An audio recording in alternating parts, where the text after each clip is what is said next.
2017 and up Super Duty is a beast straight from the factory, but it needs a bumper that does its rugged nature justice. Not only does the Fab 4's Vengeance rear bumper provide fortified protection built for a heavy-duty application, it also vastly improves the exterior styling and aggressive design. Built from 11-gauge US steel and finished in a 2-stage black powder coat, this off-road ready bumper is nearly indestructible and highly corrosion resistant. With the added durability and protection of the Vengeance rear bumper, you can drive your Super Duty the way it was meant to be driven without worrying about coming home with cracks or dents.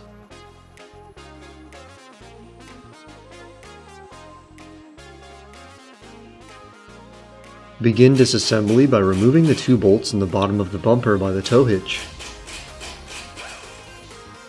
We then remove the hitch connection by prying it from its clips on the back side of the bumper.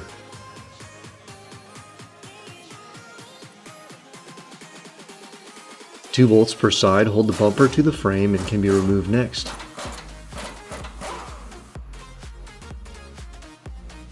You can then slide the bumper out of the frame and disconnect the wiring harness on the back to be able to completely remove the bumper.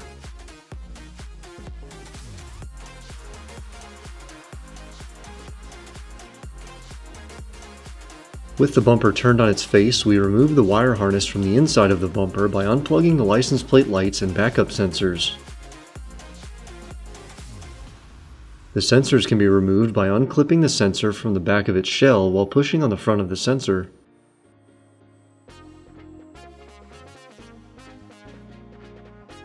Once the sensor itself is out, work on pulling out the sensor shell from the outside of the bumper.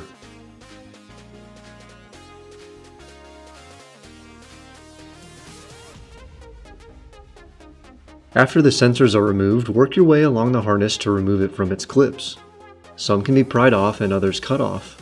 Then snake the harness out and off the bumper to transfer it to the Fab 4's bumper.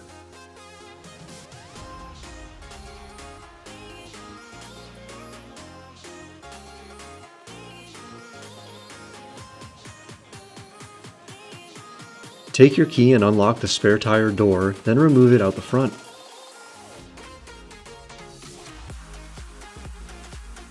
The sensor shells and sensors can now be transferred to the new bumper and are keyed to fit in specific locations. The outer 2 shells will insert in their corresponding locations with the factory bumper, while the middle 2 will be switched.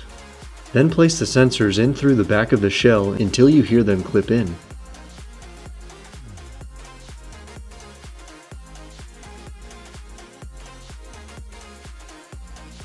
The rear bumper harness can be installed into the Fab 4's bumper and plugged into the sensors. Route it through the openings and hide it the best you can from view.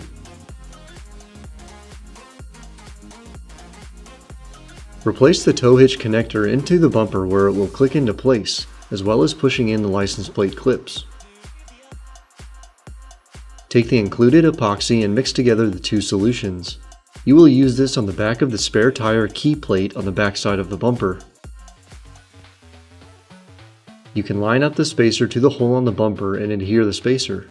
Then clean up the excess epoxy.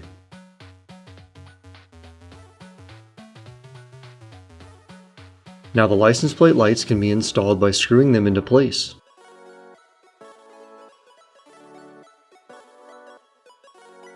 They must be wire tapped into the stock harness, so use the included quick connects and attach the new lights to the stock connector.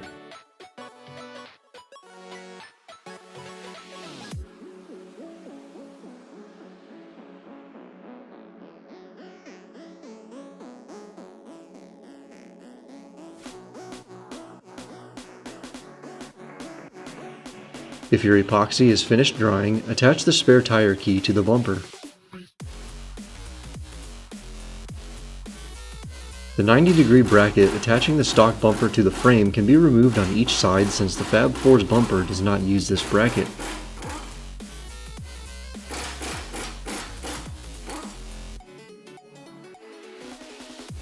Now line up the new bumper and slide in the factory bolts that previously held in the 90-degree brackets.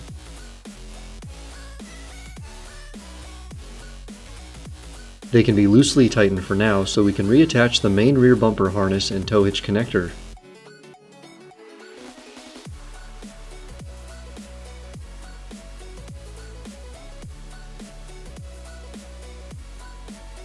Once you are happy with the placement of the new bumper, tighten down the 4 bolts per side to the frame. Reattach your license plate to complete the rear bumper install. Now our Super Duty build has the aggressive look it deserves, and not to mention the added protection and strength over the factory bumper.